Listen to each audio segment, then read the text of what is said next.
Halo para penonton setia Strawberry Manis dimanapun kalian berada, apa kabar semuanya? Semoga selalu dalam keadaan sehat dan bahagia ya. Kali ini kita kedatangan cerita yang sangat spesial dari seorang pemirsa setia kita yang berasal dari kota Surabaya, Jawa Timur.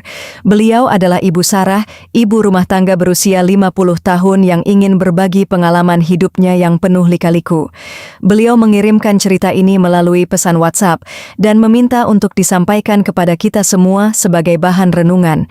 Nah, tanpa berlama-lama lagi, mari kita simak bersama kisah inspiratif namun penuh kontroversi dari Ibu Sarah. Tapi ingat ya, semua nama tokoh dalam cerita ini sudah diubah demi menjaga privasi. Selamat menyimak.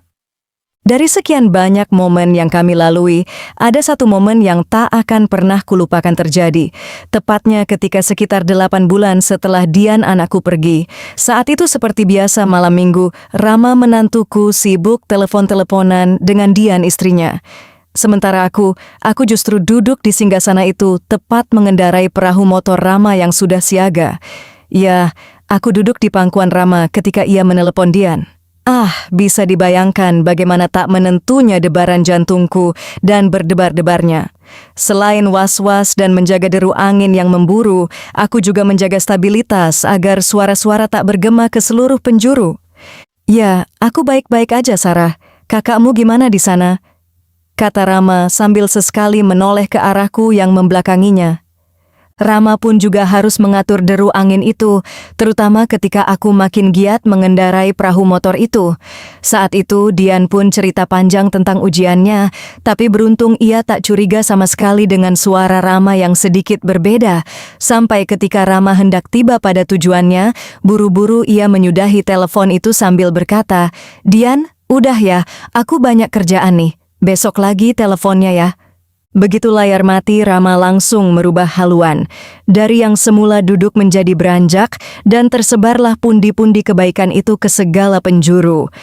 "Rama, kamu kok nekat banget sih?" kataku yang belum beranjak setelah menerima pundi-pundi kebaikan itu. "Ya biar ada suasana baru toh Bu, enggak gitu-gitu aja," katanya sambil tertawa. "Dan ya sebelumnya, sebut saja namaku Sarah Wijaya. Saat itu aku berusia 45 tahun dan tak pernah membayangkan hidupku akan berubah sejak kejadian indah itu terjadi. Sebagai ibu mertua Rama, menantuku yang tampan dan energik berusia 25 tahun, aku awalnya hanya ingin membantu. Dan kejadian itu bermula saat anak perempuanku Dian yang baru 3 bulan menikah dengan Rama menerima beasiswa kuliahnya ke Jepang. Ya, saat itu Dian memang masih menempuh studi S2 demi meraih gelarnya. Maka dari itu, Dian dan Rama harus berpisah selama 2 tahun lamanya. Sementara aku yang rumahnya dekat dengan rumah mereka, diminta Dian untuk mengurus rumah mereka. Suamiku sendiri, Budi, sudah lama lumpuh karena stroke. Sehari-hari dia hanya bisa terbaring di kamar dirawat oleh anak-anakku yang sudah remaja. Hidupku sudah seperti itu bertahun-tahun, mengurus rumah, anak-anak, dan suami yang tak lagi bisa memenuhi kebutuhanku sebagai istri. Jujur, aku merasa kesepian, tapi aku berusaha tegar karena itulah tugasku sebagai istri dan ibu. Sejak Dian putriku kuliah ke Jepang, hampir setiap pagi aku datang ke rumah mereka. Rumah yang dulunya peninggalan orang tuaku yang kuwariskan pada Dian dan Rama menantuku itu. Biasanya aku belanja di pasar, mencuci baju mereka, membersihkan rumah, dan memasak. Rama sendiri bekerja di kantor, jadi kami jarang bertemu kecuali akhir pekan. Dia anak yang baik dan selalu sopan. Ya, meskipun kadang juga menggoda aku dengan candaan ringan seperti, "Bu, masakannya enak banget, Rama kayak punya pacar baru di rumah." Biasanya aku hanya tertawa biasa sambil menjawab, "Ih, jangan gitu dong Rama, Mama kan cuma bantu Dian aja." Tapi di balik senyumku, entah kenapa aku mulai merasakan ada sesuatu yang lebih. Matanya sering melirikku, terutama saat aku membungkuk membersihkan lantai atau mengganti spray di dipan. Aku tahu aku masih lumayan menarik untuk usiaku, terutama dengan perawakanku yang masih terjaga meski hampir berkepala 5. Semula semuanya berjalan normal saja. Sampai suatu pagi, Tepatnya di hari Sabtu di mana Rama libur kerja, ada satu kejadian yang merubah suasana dalam rumah itu. Pagi itu, seperti biasa, aku sudah membersihkan kamarnya dengan mengganti spray yang kusut. Kebetulan Rama sedang berada di teras depan, sehingga aku langsung masuk setelah berpamitan. Saat itu, aku sedang membungkuk sedikit merapikan sudut spray, membelakangi pintu. Tapi tak lama kemudian, mendadak aku merasa ada tangan yang melingkar memelukku dari belakang. Wah, kalau gini Rama kayak punya istri baru di rumah ya. Suara Rama terdengar pelan. Sontak aku gelagapan dan refleks menoleh lalu mendorongnya menjauh. Rama, apa-apaan ini? Aku ibu mertuamu loh. Hatiku berdegup kencang. Bukan hanya karena marah, tapi juga karena perlakuannya yang menimbulkan geli yang lama aku pendam. Seketika itu pula Rama mundur selangkah, tapi matanya juga penuh salah bercampur harap. Bu, maaf bu, Rama cuma kangen aja sama Dian. Aku menggelengkan kepala tegas. Hush, ngawur kamu Rama. Mama sudah punya suami, kalau dia tahu gimana? Kataku yang kemudian buru-buru keluar kamar meninggalkan Rama yang menunduk malu. Dan praktis sepanjang hari itu, pikiranku tak bisa lepas dari perlakuannya. Bahkan sampai malam tiba, aku justru merasa tak tenang. Sudah bertahun-tahun aku tak merasakan pelukan itu sehingga wajar jika aku selalu terbayang. Meski begitu aku berusaha untuk melupakannya dan meyakinkan diri untuk selalu setia pada suamiku. Tapi yang terjadi di minggu-minggu berikutnya, Rama justru makin gencar merayuku. Bukan dengan paksaan, tapi dengan kata-kata manis dan perhatian kecil. Seperti saat aku memasak, dia pun membantu memotong sayur. Sering dia berdiri dekat sekali sampai kadang wajah kami terlalu dekat. Bu, kok pinter banget sih masaknya? Katanya sambil tersenyum. Aku pun pura-pura cuek. Ya udah, makan aja yang banyak, kataku meski dalam hati perasaanku mulai goyah. Suamiku di rumah hanya bisa bicara pelan, tak lagi bisa memelukku. Anak-anak juga sering sibuk dengan sekolah dan kuliah mereka, sehingga praktis aku sering merasa seperti wanita yang terlupakan. Sampai di hari Minggu, kebetulan pagi itu hujan tak berhenti sejak pagi. Aku datang lebih pagi karena Rama bilang ada yang rusak di dapur. Begitu aku sampai, rupanya Rama sudah duduk di ruang tamu. Nampak 2 cangkir kopi sudah tersedia di depannya, dan aku tahu jika ia sengaja membuatkannya untukku. Bu, sini, Rama udah bikinin kopi, katanya. Tanpa prasangka apapun, aku pun duduk di sebelahnya. Entah kenapa cuaca begitu dingin pagi itu. Kami kembali larut dalam obrolan sampai tiba-tiba Rama nyeletuk. Bu, tahu kan kalau Rama kesepian selama ini? Katanya sambil menatapku dalam. Bapak lagi sakit, Dian juga belum pulang. Kita sama-sama butuh teman kan, Bu? Aku menunduk dengan jantungku berdegup mendengar ucapannya itu. Rama, jangan mulai lagi, kataku mencoba mengalihkan topik. Tapi tiba-tiba dia meraih tanganku pelan. Hanya sekali aja, Bu. Biar kita sama-sama lega aja. Rama janji gak akan ada yang tahu kok, katanya. Tapi buru-buru aku menarik tanganku. Enggak, Rama, Mama gak bisa. Setelah berkata demikian, kami pun terdiam sejenak. Di luar hujan pun semakin deras, sampai tiba-tiba Rama beranjak mendekat dan serta-merta memelukku. Apa Mama gak kasihan sama Rama? Aku tahu, seharusnya aku segera menghalau pelukan itu. Seharusnya aku segera pergi berlari menghindarinya. Tapi yang ada aku justru membeku di tempat. Terutama pelukan itu seolah membuatku meleleh tanpa terasa. Aku menangis pelan. Rama, Mama tahu, tapi Mama juga enggak. Ucapanku terhenti ketika Rama membungkam ucapanku dengan kecupan di keningku. Tapi apa, Bu? Mama nggak bisa bohong, Bu. Rama tahu dari mata Mama. Aku tak bisa lagi menjawabnya. Iya kan, Bu? Benar kan, Bu? Kata Rama yang makin menyudutkanku. Iya, Rama. Maafin Mama. Kataku sambil menunduk. Jadi apa salahnya kalau kita... Kata Rama menjeda ucapannya sambil mendekatkan wajah. Tapi janji ya Rama, janji kalau cuma sekali aja ya, kataku. Tanpa menjawab Rama justru memberi sambutan di bibirku. Rama janji Bu, Rama janji. Bersamaan dengan terlontarnya ucapan itu, kecupan Rama pun buru-buru mencari 2 anugerah itu. Untuk sejenak ia terpaku. Sebelum akhirnya perhatian demi perhatian pun tercurah. Bahkan tak hanya Rama yang bergairah soal itu, tapi aku juga demikian. Saat hendak mengambil perahu motor itu, aku justru tersenyum lantaran tahu jika perahu itu sudah siaga lebih dulu. "Tuh, tunggu Bu, biar Rama aja," katanya yang menahanku saat hendak memberi perhatian. Dan tanpa dikira, ia justru merubah arahku yang semula sejajar menjadi menatap cicak di dinding. Kecupan itu mencari-cari gerbang kehidupan itu. Bahkan tak sampai di situ, ia juga memberi perhatian, hingga hampir saja banjir bandang datang saat itu. "Mama cantik banget sih malam ini," katanya membuatku tersipu.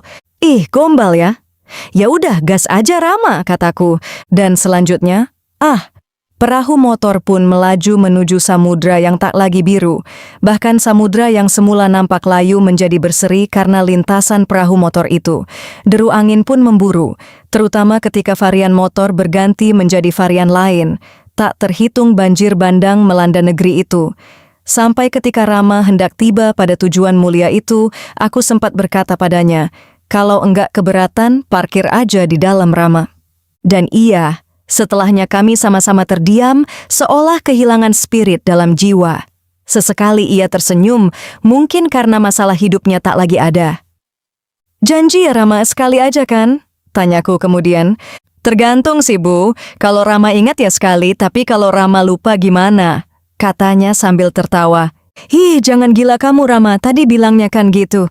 Iya kok Bu, Rama janji sekali kok," katanya sambil mencubit lenganku. Dan alhasil pagi itu, selama hujan masih mengguyur, selama itu pula kami saling bercanda. Tapi tak lantas mengulang kebaikan itu. Sampai ketika siang tiba dan Rama tampak tiduran di ruang tamu, saat itulah aku pulang ke rumah dengan hati yang penuh syahdu. Singkatnya, sejak saat itu memang benar untuk beberapa minggu, kami selalu menepati janji kebaikan itu, tapi janji itu tak bertahan lama. Sebulan kemudian, lagi-lagi janji baik itu kami langgar. Tepatnya Sabtu sore ketika Rama pulang lebih awal dari kantornya, sementara aku sedang sibuk mencuci piring di dapur. Tanpa salam dan tanpa bicara, mendadak ia memelukku dari belakang. Spontan aku pun gelagapan. Tapi pada saat Rama berkata, "Bu, Rama nggak bisa lupa sama yang kemarin." Sekuat hati pun aku menghalaunya. "Tapi Rama, kita kan sudah sepakat," kataku. Tapi kecupan itu lebih dulu mencari-cari gerbang itu. Aku tersentak sekaligus gimana gitu.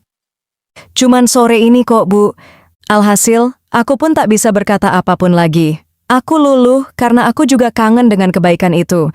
Jujur aku jengkel pada diriku sendiri. Seharusnya aku bisa menghindar, seharusnya aku bisa menolak. Tapi yang ada entahlah. Aku bingung pada diriku sendiri. Bahkan ketika rapat paripurna itu berakhir, lagi-lagi janji itu terucap lagi. Ya, janji untuk terakhir kali. Tapi selalu tak ditepati. Sejak itu, setiap akhir pekan, setiap pagi ketika suamiku tertidur lelap karena obatnya, aku datang ke rumah Rama dengan alasan membersihkan rumah.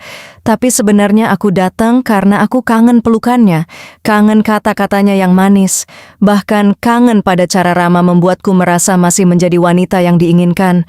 Lambat laun, keakraban itu pun berubah jadi sesuatu yang lebih dalam. Rama tak lagi hanya menyelesaikan masalah batinku, tapi dia juga menyadarkan hatiku. Ya, dia menyatakan rasa cintanya padaku. Bahkan aku pun juga membuka hatiku untuknya. Sungguh untuk pertama kalinya setelah bertahun-tahun aku kembali merasa dicintai, meski oleh menantuku sendiri. Dari sekian banyak momen yang kami lalui, ada satu momen yang tak akan pernah kulupakan terjadi, tepatnya ketika sekitar 8 bulan setelah Dian pergi. Saat itu, seperti biasa malam minggu Rama sibuk telepon-teleponan dengan Dian, sementara aku justru duduk tepat mengendarai perahu motor itu. Ya, aku duduk di pangkuan Rama ketika ia menelepon istrinya. Bisa dibayangkan bagaimana tak menentunya debaran jantungku.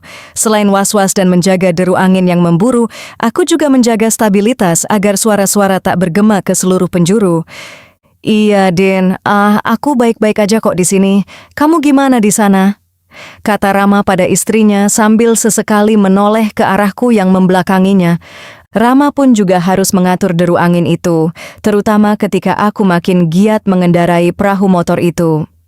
Saat itu, Dian cerita panjang tentang ujiannya, tapi tak curiga sama sekali dengan suara Rama yang sedikit berbeda. Sampai ketika Rama hendak tiba pada tujuannya, buru-buru ia menyudahi telepon itu sambil berkata, "Ya aku banyak kerjaan nih. Besok lagi teleponnya ya." Begitu layar mati, Rama langsung merubah haluan. Dari yang semula duduk menjadi beranjak dan tersembunyilah pundi-pundi kebaikan itu ke segala penjuru. "Ih Rama, kamu kok nekat banget sih?" kataku yang belum beranjak setelah menerima pundi-pundi kebaikan itu. "Ya biar ada suasana baru toh Bu. Enggak gitu-gitu aja," katanya sambil tertawa. Singkatnya 2 tahun pun berlalu begitu saja. Selama itu pula rahasia kami tetap terjaga dengan baik. Sampai suatu hari Dian mengabari bahwa dia akan pulang lebih cepat lantaran kuliahnya selesai lebih awal. Saat itu entah kenapa hatiku langsung ciut. Aku tahu ini akhir dari kebaikan kami, tapi aku juga tak sanggup membayangkan hidup tanpa Rama. Hingga pada saat Dian tiba, aku pun tetap datang membantu membereskan rumah. Seperti biasa, aku berusaha tersenyum saat melihat mereka berpelukan di rumah, bahkan ikut membantu membawa barang meski hatiku gundah. Kebetulan malam harinya aku diminta Dian untuk bermalam di rumahnya, dengan alasan ingin cerita-cerita pengalamannya selama kuliah. Semula aku sempat menolaknya lantaran suamiku Budi tak ada yang menjaga. Tapi lantaran Dian memaksa, akhirnya aku pun menurutinya. Malam itu aku yang biasanya tidur di kamar Dian justru tidur di ruang tamu. Praktis aku tak bisa tidur dengan lelap malam itu, bukan hanya kepikiran dengan Rama, tapi juga karena sesekali terdengar suara-suara kebaikan dari kamar mereka. Bahkan tanpa sadar aku mendekat dan mengintip dari celah pintu yang tak tertutup rapat. Dan benar dugaanku, Rama dan Dian sedang menunaikan ibadah mereka. Nampak Dian begitu bersemangat ketika mengendarai perahu motor yang memang lama tak dikemudikannya. Sementara Rama dengan antusias pula mengikuti alur sebagaimana mestinya sambil menatap Dian yang kadang diam dan juga tertawa. "Aku lama banget loh Mas, nggak rapat paripurna." "Iya Din, Mas juga malah sampai lupa sama teorinya."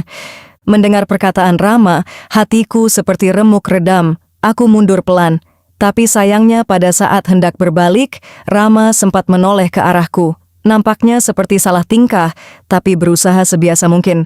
Sementara aku langsung berbalik begitu saja dan pulang ke rumah. Malam itu juga, di kamar aku merenung sambil memperhatikan raut suamiku yang tidur dengan damainya.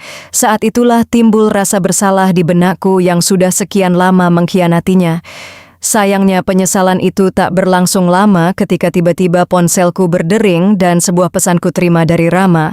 "Bu, Rama tahu Mama marah, tapi tadi Rama cuma pura-pura kok Bu."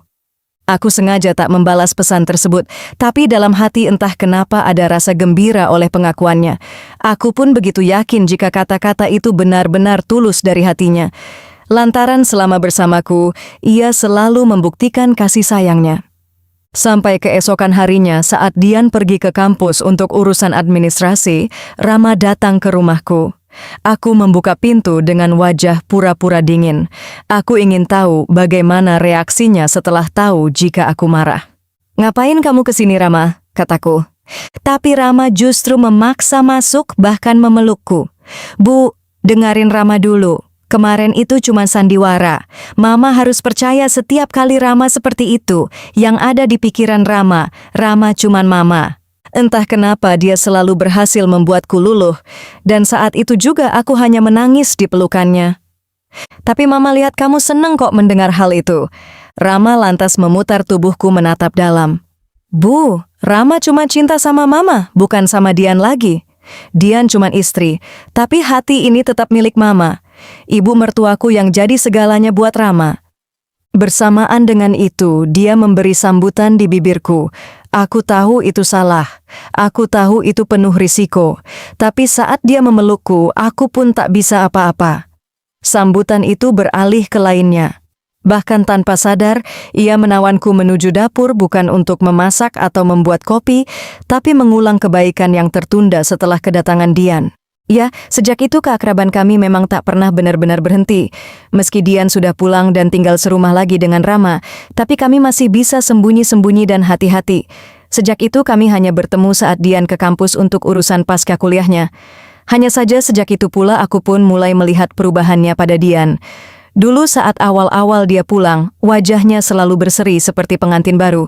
Tapi lambat laun wajah ceria itu jarang kulihat lagi. Dan rupanya alasannya tak lain adalah karena Rama sering beralasan capek atau sakit kepala, terutama saat Dian mengajak rapat paripurna. Aku tahu hal itu demi menjaga perasaanku agar tak cemburu. Tapi aku tahu keakraban itu tak selamanya akan baik-baik saja. Lambat laun semuanya akan terbongkar, dan saat itulah kami harus siap dengan segala konsekuensinya. Dan benar saja, sebulan sejak kedatangan Dian, sebuah musibah dialami keluargaku. Aku kembali harus mengalami ujian yang berat. Ketika suamiku Budi yang sudah bertahun-tahun lumpuh karena stroke mendadak sakit parah. Dalam hitungan hari dia pun meninggal dunia. Tentu saja aku sedih terlepas dari kemampuannya yang sudah tak bisa membahagiakan aku. Aku juga sedih karena walau bagaimanapun dia tetap ayah dari anak-anak. Dia suami yang kuati selama ini meskipun aku yang justru mengkhianatinya.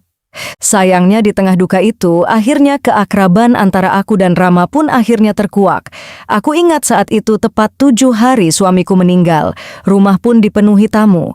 Tapi selama hari pertama, Rama tak pernah lepas membantuku.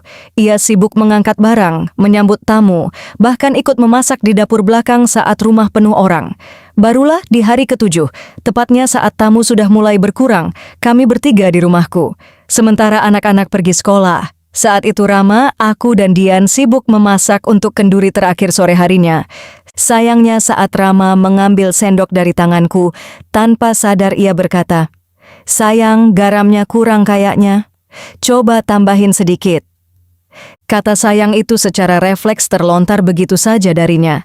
Kami berdua langsung membeku sesaat sebelum akhirnya aku menoleh ke arah Dian yang kaget dan berlari meninggalkan kami. Seharusnya aku dan Rama buru-buru mengejarnya, tapi yang ada Rama justru terdiam menahanku yang hendak mengejar Dian. "Maaf Bu, Rama keceplosan barusan." "Iya, tapi Dian pasti dengar juga kan Rama?" Jawabku sambil sedikit panik. "Biarin aja Bu, Rama juga capek sandiwara." "Tapi Rama, Mama takut Dian." "Rama akan jelasin semua sama Dian, Bu," kata Rama yang tiba-tiba berlalu menemui Dian yang sudah di kamarnya. Aku pun mengejar keduanya dan di sana Dian tengah menangis melihat kami datang bersama. Akhirnya kami bertiga pun duduk bersama di depan. Namun belum sempat Rama menjelaskan semuanya, Dian justru menjelaskannya lebih dulu. Ia sudah curiga sejak lama. Dia bilang sering merasa ada yang aneh antara aku dan Rama. Dari mulai tatapan suaminya, perhatian, bahkan perubahan sikap saat ia kembali pulang. "Kalian berdua ada apa sebenarnya?" tanya Dian pelan dengan suara gemetar. Aku dan Rama pun saling pandang, tak ada lagi tempat bersembunyi. "Din, maaf, aku cinta sama Mama. Bukan sebagai ibu mertua, tapi sebagai orang lain.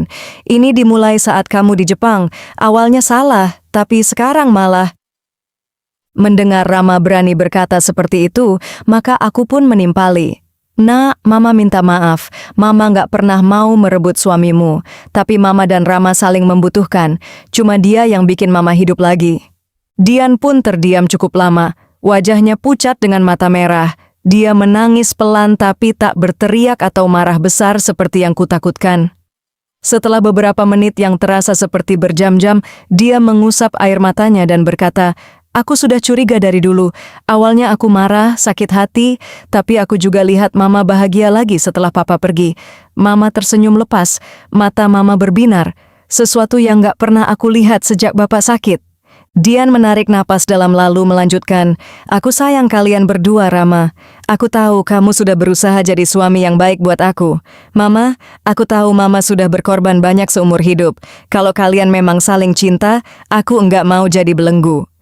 Kami berdua terpanah, terutama saat Dian tersenyum tipis di antara air matanya. "Aku ngalah, Rama. Tolong nikahi Mama. Biar kalian bahagia, aku akan baik-baik aja kok. Aku masih muda, aku bisa mulai lagi. Kalian pantas bahagia bersama." Mendengar hal itu, aku pun memeluk Dian dengan erat sambil menangis. "Makasih, Den. Mama enggak tahu harus bilang apa lagi." Dan akhirnya hari itu untuk pertama kalinya kami bertiga duduk bersama tanpa rahasia lagi.